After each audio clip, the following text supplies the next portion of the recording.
my screen. Alice, you're Now on you're mute. You're a co-host now, so go Okay. to that little green button on the bottom that says your screen. Okay. Your file has to be open before you can share it. It is. Okay, cool. This just came out of the oven. Wow. So Nice. I just baked that. It just came out a minute ago. It takes about 40 minutes to bake, and I'll go through the process that's required to get to this end result. You can see it's a nice airy Beautiful. loaf. If you were to cut it open, which I have one that is cut open over here. Wow. Ooh, just like a real show. Suzanne, we just started like 20 seconds ago. You can see that it has this nice airy structure. Wow. Beautiful. Which is, this is what you want to see when you make sourdough. And basically all the sourdough lift comes from the sourdough starter. And so the first thing I wanted to do is to go over sourdough care and feeding. And so we're going to go over to the Sourdough Sally cam. How do I, do you unmute? We need to unmute Sourdough Sally. Okay. If you want her to talk. Okay. But then you need to mute Clark Chesser so they don't talk to each other. Anna, we just started like a minute ago. I've muted Sourdough Sally. Okay, can y'all hear me? Yes. Yes. Yes. Did you unmute? I'm on mute. Okay, can I'm they off. hear me? Yes. Okay. Oh, there we So I'm go. going to try to talk loud enough so that Mike's mic will pick me up. This is Sourdough Sally, Can't see it. Yeah. and I've been using Sourdough Sally now for probably about 5 years. I got the original from Grant Gansinger, and have been cultivating this for about 5 years now. The basic care and feeding tips: you always bring your sourdough. You can keep it in the refrigerator for like up to a month. I have anyway. And you always bring it up to room temperature before you use it. Are you okay? Yeah, I can't get the picture aspect to change. I'm trying to pull back. I think I hit a button. Okay. Sourdough don't Sally is know. pretty clear. Can they see it? Yeah. Yes. Yeah. Yes. She's huge. We can see it Anyway. perfectly. She's huge. She's gorgeous. So Gorgeous. essentially It looks like it's the warm. basic recipe for like feeding the sourdough starter is to take 1/4 cup of your unfed starter, what's been in the refrigerator for however long, and make sure it's at room temperature, and you mix it with 1/2 part water and 1/2 part flour. Now, the type of flour that I usually use for bread is King Arthur unbleached bread flour. Sourdough, for whatever reason, the starter really likes this. It really responds well to it. And I think it has something to do with this has a much higher protein content than other flours do. And so I will also use a whole wheat flour occasionally if I need to do it, because it likes you to sort of mix things up. And sometimes what I do is, because sourdough is all around us, the yeast that feeds sourdough is all around us. Sometimes what I'll do is I'll take the flour out in a large bowl into the yard and like flip it up in the air, just so it catches the yeast. I don't do that all the time, just every once in a while. So this is a very local sourdough. Just like they say that San Francisco has a unique sourdough taste. Everybody has unique, or every place has a unique yeast signature.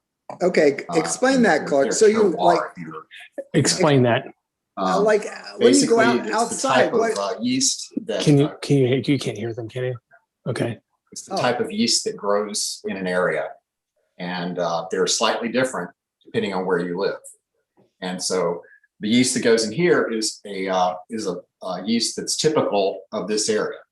And after several years of like trial and error and stuff like that, I found this guy on the internet, Chef John. He's on allrecipes.com, and he had a really good tutorial on how to make a very nice boule like this. And so this is basically his boule. or his bread recipe. So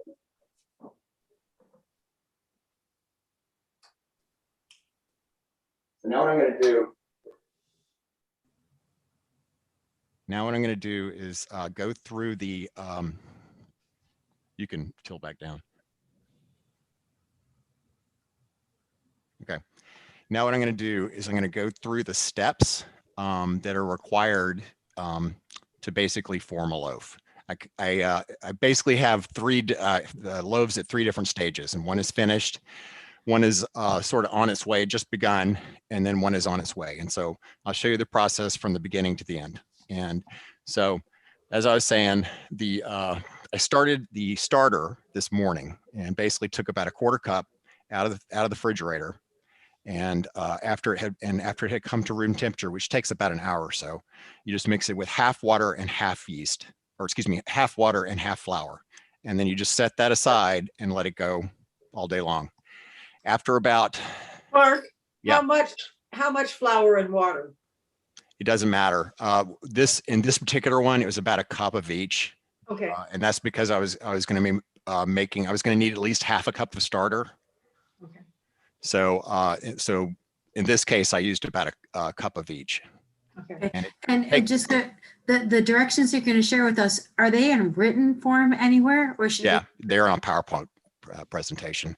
It's Perfect. actually easier for me to just go through them. No, I just didn't know if I should. No. I'm going to share it with everybody afterwards. I was going to share my screen and show the PowerPoint presentation, but I think it's better if I just show you. Absolutely.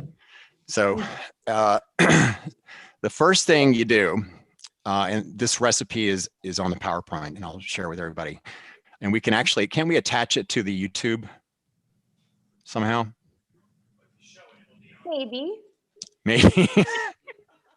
Okay. So the first thing that you do when you're forming a basic 1 loaf boule is you measure out your ingredients. And so we're going to go over to the Sourdough Sally cam, and I'm going to show you what I have laid out for 1 loaf. Okay.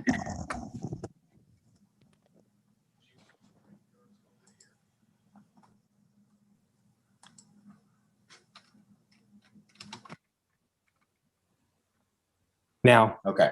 Can you hear me? Yes. Okay. yes. So the basic boule consists of 400 grams of flour, which is about 2 heaping cups.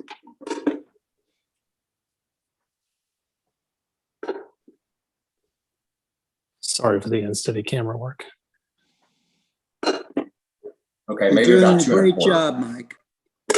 Okay, so that's 403 grams right there. So we're just going to say Sourdough Sally can have a little bit extra to chew on. 300 milliliters of water, okay, which is about a cup and a 1/4. And what this is called, the first thing you do is called autolyzing. And what autolyzing means is basically you take the flour and the water and you mix it together to form a dough, and you allow it to rest for about 4 hours. And according to the gurus on the internet, this allows the flour to hydrate and makes it easier to work with. Some of the gurus that I talked to or that I have conversed with online prefer an 80% hydration. This is a 75% hydration because I found that 80% was too hard to handle. It was too wet. And so when you do like 400 grams of flour and 300 milliliters of water, that's a 3/4 ratio, which is 75%. So that's usually what I go, or as close to that as possible. Okay, the next thing after those have been mixed together, they essentially look like this. Okay, so in this case, I put the flour and the water together at about 3 o'clock in the afternoon. So they've been mingling together for about 4 hours. And so they should be nice and hydrated at this point. Did you stir them up? Did you stir them up? Yes, yeah. And you can do that by hand or you can use a stand mixer. And I really use the heck out of this. It's about 25 years old now, and it's still going strong. But so yeah, and you can use a stand mixer with a dough hook. It looks like this, and just mix it around until the dough and the water come together. Okay. The other part of the loaf is 8 grams of salt. And it doesn't have to be a fancy salt. It just needs to be salt, like iodized Morton's is fine. And 8 grams, if you're converting to English measurements, is 1 teaspoon. Okay.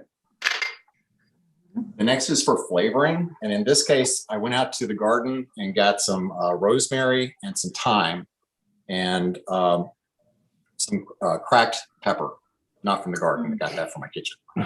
And so you sprinkle that in there. And then the next thing that goes in is 100 grams of your starter. 100 grams of the starter is right around 1/3 of a cup. So, and you don't have to be exact about this.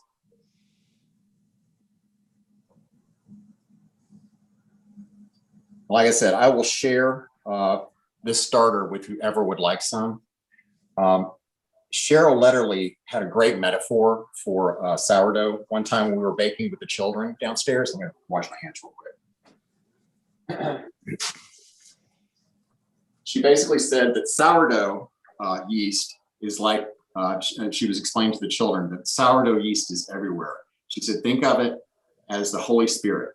It surrounds us at all times, and it's a gift from the divine, which I thought was a really great metaphor. And so that brings our faith in food. That ends our faith in food part of this presentation. So anyway, so this is what the dough looks like when it's not mixed together. So we're going to put it in the stand mixer. And we're going to mix it together until it basically forms a dough. So it's going to be all the same consistency.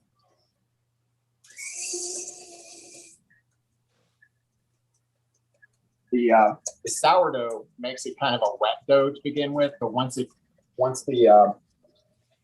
kneading process takes place in the mixer, it starts to come together and form a ball.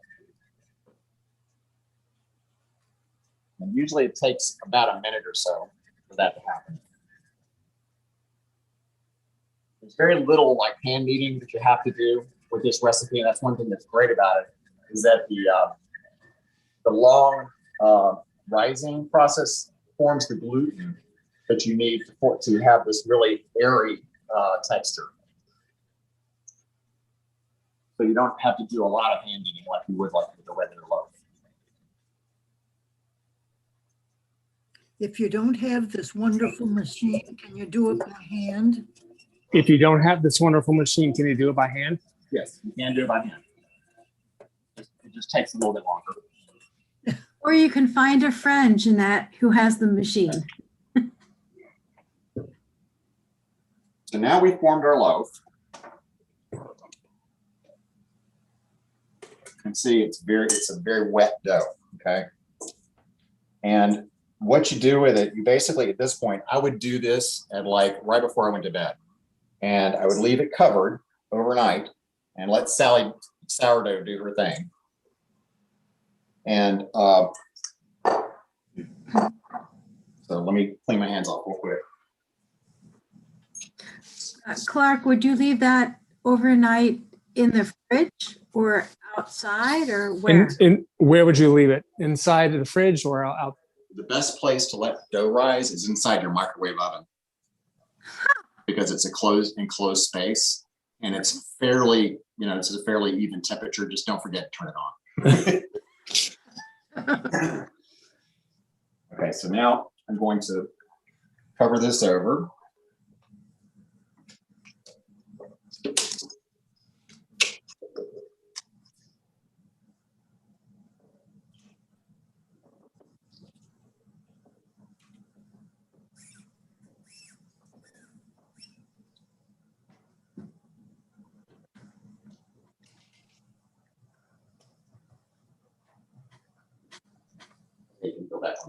Okay. So that was the basic, way that you'd form a loaf. And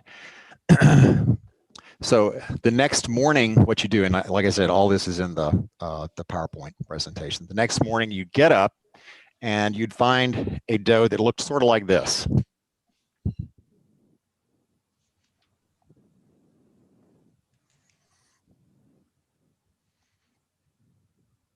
Okay. Hey, Okay, so I'm gonna take it over to Sourdough Sammy.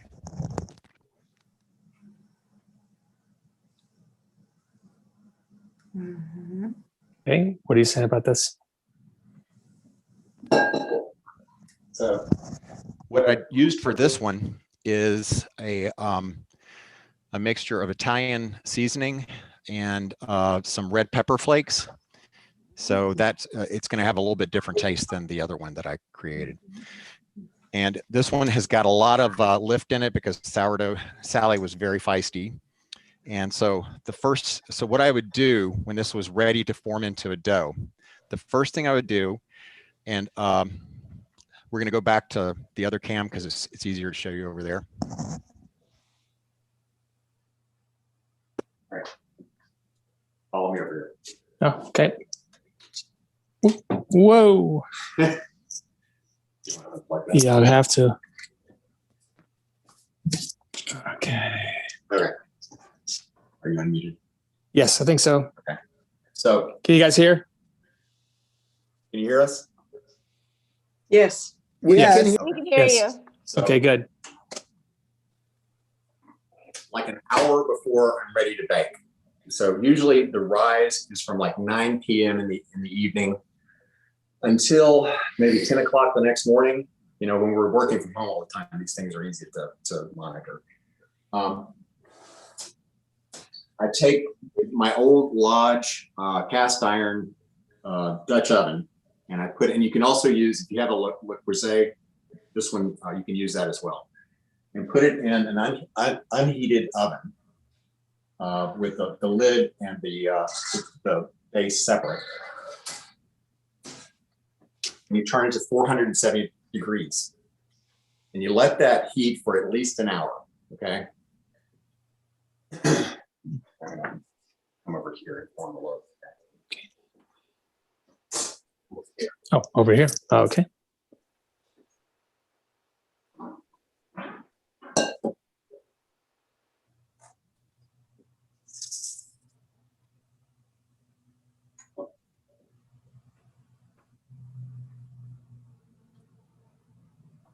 Okay, I'm back with you. So you basically scatter a little bit of flour on. And you empty your dough onto the flour. You don't need a lot of flour.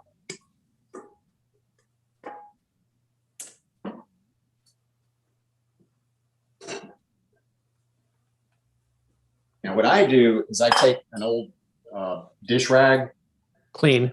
a clean, old clean dish rag, and I take a little flour and I sprinkle it onto the dish rag. And this helps it not adhere to the dish rag and makes it easier to get out of the bowl because you'll have something to grab onto. Okay. And then what you do is you just sort of form the bowl, excuse me. And you're just sort of twisting and turning until it forms a circle. Okay. So normally what I would do is I allow this, I start doing this when I turn my oven on, and then it has about an hour for it to rise. I'm gonna skip past that part on this. I'm gonna put it right there. And at this point, I would cover it with a top.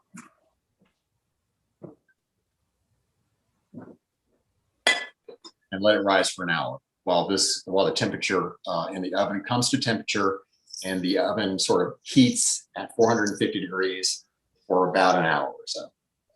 So because this is live, we're going to go ahead and put this in the oven.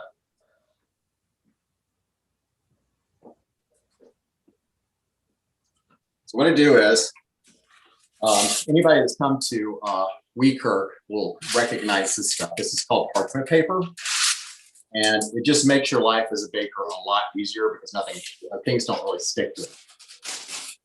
Let's take a square of it and put it over this. And turn the bowl out onto the paper.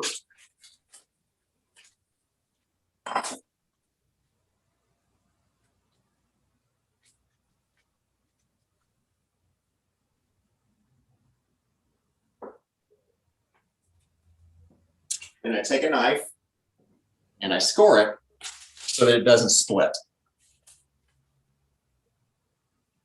Now, people score loaves in all different types of ways. It doesn't really matter how you do it. I just find that this is attractive enough and makes a nice enough design.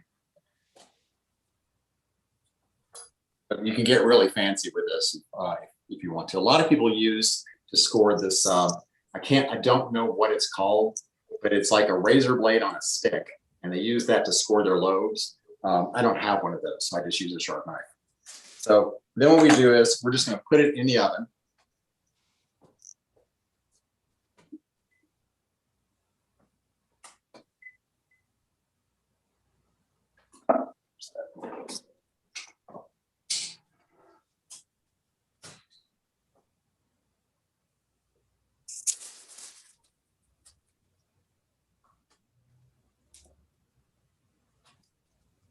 The reason that we use a Dutch oven like this is because it mimics a commercial oven in that commercial ovens have water injectors that inject steam into the oven, and it gives the dough a much nicer rise and exterior, makes that shiny exterior that you see on commercial loaves. It's hard to do that in a home oven. And so the workaround is you bake it in a small enclosed oven, and all the steam is captured inside and makes it rise because there's all that steam in there. So I bake it at 475 degrees for 30 minutes.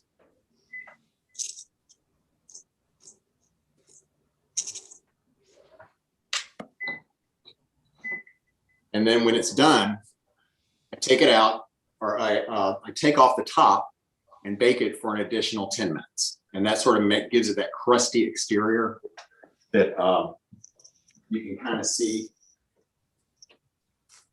like that. Nice crunchy exterior.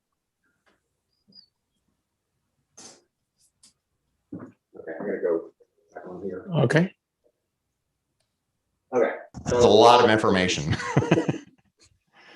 Could you go on mute? Just about. Hang on. Okay. Okay. So does anybody have any questions at this point? I have a question. Sure. Can you use whole wheat bread or not? Flour. I find that it makes it kind of dense. I don't use all whole wheat in my loaves. I use the most I would go is a third, and then the rest of it bread flour. Yeah, I thought. That's typical for most baking with whole wheat. All whole wheat is bad. And as far as all-purpose flours go, only used unbleached all-purpose. Don't if you get like gold medal which is bleached, it doesn't really set up the loaf like you'd want it to. It's more that it's more for like cookies, pies, and cakes, biscuits, and that kind of thing. It's got too little gluten in it to form the texture that you'd need for a sourdough bread. Yeah, I've never seen sourdough whole wheat, so thank you. Yeah, I have done that, but the most I would go, I wouldn't even go to a half because it would be too dense, I would think. So Clark, go back to where you were talking about taking the dough outside and getting the yeast from outside. Okay, I didn't understand. Okay. Okay, there's like yeast in the air. I didn't understand the whole dynamic. It's everywhere. It's everywhere. And supposedly master bakers can tell a difference between sourdoughs in different areas of the country because based on the yeast, the natural yeast that's in the air, supposedly. I've never met these people, but they apparently exist somewhere. And how do we know it's not pollen? Well, it could be pollen, but there's also like even in a closed bag of unbleached all-purpose flour, there would be natural yeast in there. So you wouldn't necessarily have to do that because it's all around us. It's in your house. So, but some internet guy that I was watching said that what he does occasionally is he'll just to give his to make his starter more local is he'll go out in the backyard and basically just throw the yeast up in the air and catch it in a large bowl so that it catches the natural yeast. And so I told that to somebody. He says, "Do I have to be naked when I do that?" No. No, preferably not. Yes. So you say you threw yeast up in the air or the flour? Flour, sorry. The flour, okay. Yeah, I don't really use yeast with sourdough except for pizza. When I make a pizza dough, I'll usually put maybe about a 1/2 cup of unfed starter in the dough, just to sort of give it an interesting flavor. So the yeast is like the Holy Spirit. Yeah, it's all around us, all the time, and and I love that too. It's a gift from the Creator. Yeah. You know, and you gotta admire the ingenuity of the ancients who figured out how to use it, you know, because it takes a long time. You know, a typical loaf is going to take about 19 hours, you know. Ooh. So the other thing I wanted to show you. They look beautiful, Clark. I mean, thank you. When you cut open the loaf, it looked my God. beautiful. And the top crust, it looked really The whole great. thing. So this one. Yeah. And the top, when the top of the other one looked just right, beautiful. yeah. The big one over here.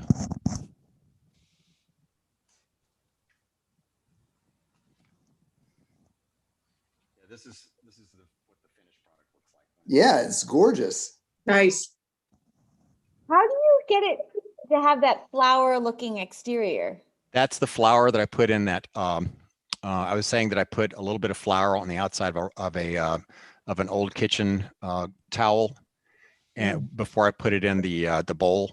And like I said, I would normally let that rise for at least 30 to 45 minutes before I put it in the oven, but because of what we're doing now, it was already a pretty feisty rise, so it should be fine. And basically what that does is it makes it easier to get out of the bowl, and it sort of puts a nice touch on the outside. Now, I'm going to go to the end. I'm going to share my PowerPoint. Yeah. Okay. Share. Let me know when you can see. We can see it. Okay, great. Okay, so the first thing that I went through was the starter tips. Okay, and as I was telling, I think Sally said something about, well, how much do you use? And it really doesn't matter. It's just how much you need. Okay, so if you need like no more than a 1/4 cup or so, which would be about 1/3 of a cup is what you need in a normal loaf. I would do like a little over 1/2 cup of flour and 1/2 cup of water. Mix that together with about a 1/4 cup of starter, or maybe a couple teaspoons of starter, and just let it set, and it's fine. It's very forgiving for the most part, and that's one thing I love about sourdough is that you can literally leave it for over a month, and you come back, bring it to room temperature, and it's fine, and it just gives and gives. allow it to sit undisturbed for at least 4 hours before you use it after you've fed it. And that means that you have leftover starter, which is also kind of a gift because there's all sorts of things that you can do with it. Cheryl Letterly Ensign makes these awesome cheddar cheese roll crackers with them. Sometimes she does sea salt and rosemary in them. It's just really good. I make waffles and pancakes, which I have a recipe for that at the end of this. And I also, like I said, I add about 1/2 to 3/4 of a cup every time I make a large batch of pizza dough. One of my friends down in Alabama, he has a starter that he calls Sourdough Bob, which is where I got Sourdough Sally from because I thought that Bob sounded sexist. So his wife makes English muffins and crumpets with her leftover starter. And all of these recipes come from the King Arthur Flour site, website, and it has a lot of really great ideas. That's where I got the pancake recipe, and that's the cracker recipe that Cheryl uses. Okay, we went through what you'd need for a basic loaf, and I said the one thing I didn't go over was the type of water that I use. We have a water filter here at the house,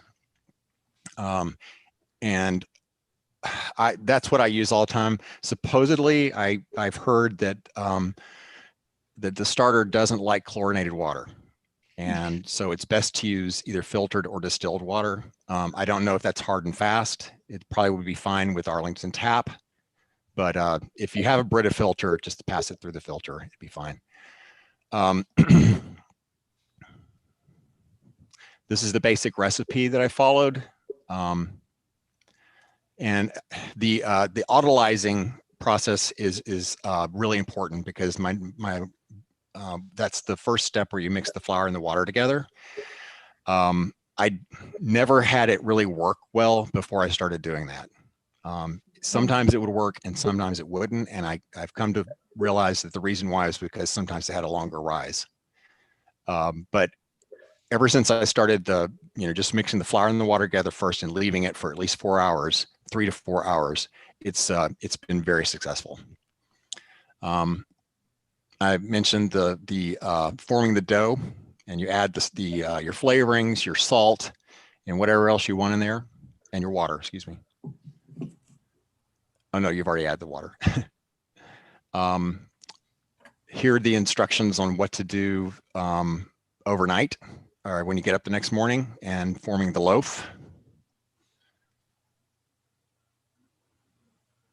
And then the basic method for baking them is you preheat your oven to 475 degrees, allow the Dutch oven and the lid to, I'm not sure if you could use like a lighter pan. You probably would be able to, but if you did use a lighter pan, I would definitely use parchment paper just because it's easier to get it in and out. You need something with a good seal on it, is the main thing. And so you could probably use, like if you have a lighter weight, not cast iron Dutch oven, you could probably use that as well. Bake it at 475 after the temperatures come, the oven temperatures come up for at least an hour for 30 minutes. Take the cover off and bake it for an additional 10 minutes. And then we have our daily bread. Okay. I mentioned that there were a couple things that you could do with leftover starter. And the one that my go-to is the waffles or pancakes. They are the fluffiest, most delicious pancakes you've ever had. And you don't need to let the sourdough starter come to temperature or anything. You can just scoop it out of the jar in the refrigerator. And this makes a lot. You can also half this recipe, which is what I usually do just for me and Mike, and the squirrels get some of the leftover pancakes. This is a 2-step recipe. You mix everything together the night before for that overnight sponge, and you leave it out on your counter. So if you have cats or anything like that, you may want to put it in the microwave oven. And then the next morning, you basically mix in the ingredients on the bottom there, the eggs, the vegetable oil, salt, baking soda, and then, you know, basically put that in a heated griddle or waffle iron. And then this is my my recipe for sourdough pizza dough. And this is also pretty much the recipe that I use for wheat curd pizza dough. You don't need the sourdough starter, but it actually does good things to the taste of the crust. And it's that's basically it. And like I said, there's a lot of other recipes that you can go to out there on mostly like the King Arthur Flour site has a lot of ideas of things to do with leftover starter. So it really is the thing that keeps on giving, because it's always there for you. You never have to worry about it. And there's things you can do if you don't feed it first that you can use it with. And so it's something I've really enjoyed getting into. Well, Clark, that's a quality Booz Allen level deck.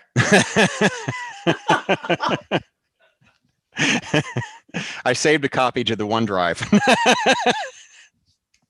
Like you do. So does anybody have any questions about anything with the process? I'll also send everybody on this call a link to the guy's video that sort of set me on the right path as far as like how to do this right. It's a really entertaining video. He's a very good videographer, and I think you guys will enjoy it. Clark, do you ever do other bread baking? I do. I've made like cinnamon bread, usually in the, around the holidays and that kind of thing. But I also have like a go-to honey oat that doesn't use sourdough. It's just sort of a bread, like a basic bread. Yeast bread. It's a yeast bread. There's no punching down with the sourdough as Nope. there is with that. Okay. Nope. I was You waiting for that and it never happened. No, Okay. the one thing that's great about it is that the sourdough starter yeast does all the work for you, especially if you have a KitchenAid. Yeah. Yeah. But yeah, I use the pretty much the KitchenAid I use for all bread baking. It just makes it so much easier. But you can do it by hand. It's just it's easier with the machine. My sister-in-law is a purist and believes that bread doesn't have soul in it if you do it with the machine. Well, I do touch it. She likes to do it by hand. She Yeah. finds it very therapeutic. So I think she likes to be in charge. Mhm. So Whenever I do the Weekirk pizzas, I do that by hand because it's just so much dough. yeah. There's no other way to do it. It doesn't fit in the machine. So if Bigger it's bowls, like, bigger yeah, bowls. yeah, 2 big bowls actually. Yeah. So I'm looking forward to getting back into doing that. So hopefully we can get one scheduled soon. Yeah. Yay. I have one quick question. Sure. If that's okay. So when you were talking about having like your main starter and then taking a 1/4 cup out to activate for the bread, that main starter, do you also have to feed the main starter that you're keeping? No, it's already fed. So what you take that out, and basically, oh, I see what you're saying. No, that's essentially your leftover, and some people just throw that away. The however much is left that you take out like a 1/4 cup to start your starter for the day, and some people just throw that old starter away. And we'll just start fresh from the new starter that they're doing, which I find very wasteful. So I try to find a use for it and not have to throw it away. Okay. So you have your like main bowl of starter, you take out the 1/4 cup, and then you combine it with the cup of water and the cup of flour, Mm-hmm. and then you have that sit for the amount of time, Right. And then that's the thing that you took a third of a cup from to put in the bowl of Correct. the autolyzed water flour mixture. Correct. Okay. And then, so that first bowl that did not get fed is the sourdough discard you use That's for the the discard. pancakes for the squirrels. Yes, or the pancakes or the pizza dough or the crackers or whatever. It's amazing what all you can do with it. So occasionally I'll have, especially if it's been in the fridge for a while, like several, like a couple weeks or more, I will toss the old and just use like a few tablespoons of the old to start anew.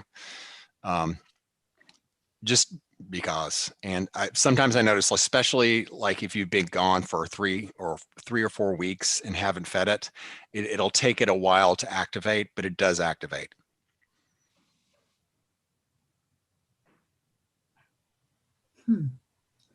Very cool.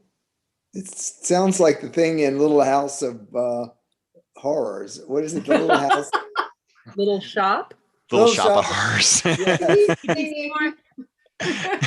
Except it feeds you.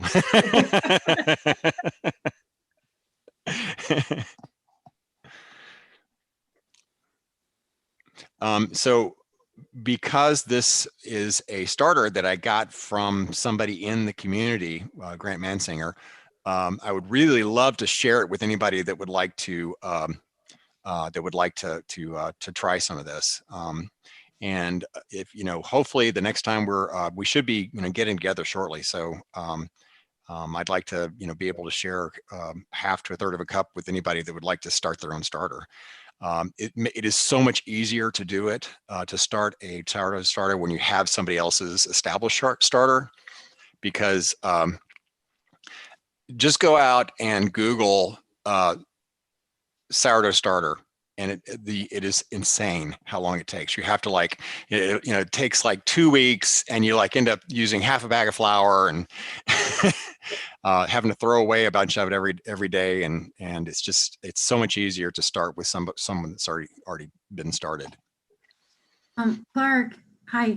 I wonder if you might be open to some contactless drop-offs or pickups. Sure. Sourdough starters. Sure. I would love to start before we can actually be in person again. Sure. Right. That might be cool. Especially since maybe you have more time before we're back in person for this 19-hour bread. Well, it's not really 19 hours. Let's see, 9 o'clock to it's 12 hours, a 12-hour rise. It just seems like 19. No, I don't mean immediately. I was just saying we can that be. Yeah. Most of it happens overnight, so that's not a big deal. Yes. This is fun. This is super cool. Yeah. Look forward to this.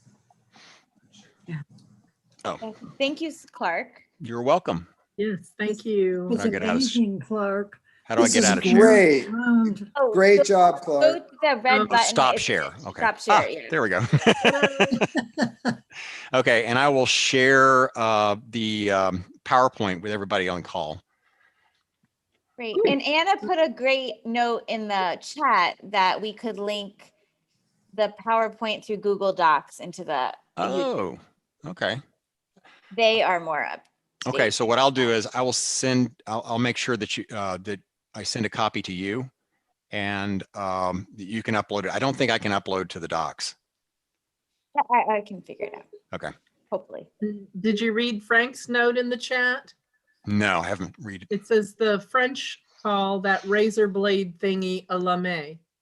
I hope I'm pronouncing it right. I could be wrong. Oh, not a lame. Either lame or Thanks, Frank. Well, does it come in gold, like gold lame? I'm sure you could find one. This is the frou-frou sourdough. Yeah. Exactly. Maybe it's lum. I don't know. I have no idea. I forgot more than I ever learned when I. Now, do you covet one of those tools, Clark? Not really. I can use a sharp knife. Well, you can. Mm-hmm. But do you want to? I've actually looked at them a couple times on the King Arthur site, which is, if you haven't been to the King Arthur site, please go if you're into this, because it is you know, wonderful. You can get into big trouble with the King Arthur You site. can, yeah. Oh, sorry, Oh I my was gosh, taking. $500 in my shopping cart. Yeah, sorry. I was taking that as, do you want to use a sharp knife? Well, yes. How can I use that better? Yeah. Okay, that joke fell flat. Mike liked it. Yeah. Oh gosh. Okay. Oh, I like the Sourdough Sally cam too. Thought that was fun. It was kind of fun. Yeah. setting That up. was awesome. Yeah. Yeah. It got that was kind of great. warm in the kitchen because we've had the oven going for a while, and Sourdough Sally is very happy today. Oh boy. Oh, that's why she was feisty. Yeah, she was bubbling. You said you saw her bubble. So. Yeah, I didn't know what you meant by feisty, so now I. Yeah, Good. it's a good thing. It's a good thing. Very cool. Awesome, Clark. Maybe one day you can teach us how to make those pizza crusts in person. Okay, great. I can't wait to do that. Yeah. Thank you very Mr. much, Pizza. Clark. You're welcome. You're welcome. Does anybody have any questions before we log off? Can't think of a thing. Okay. No, Thank but you, I Well, that's Clark. pretty good. I filled up almost an hour. Yay. Oh, Yay. you did really well. You did great. All right, thanks. Thank you so Thank much, you. Clark. All right. Thanks, everyone. Bye. Bye. Bye-bye. Bye-bye. Bye. Bye-bye. Thank you.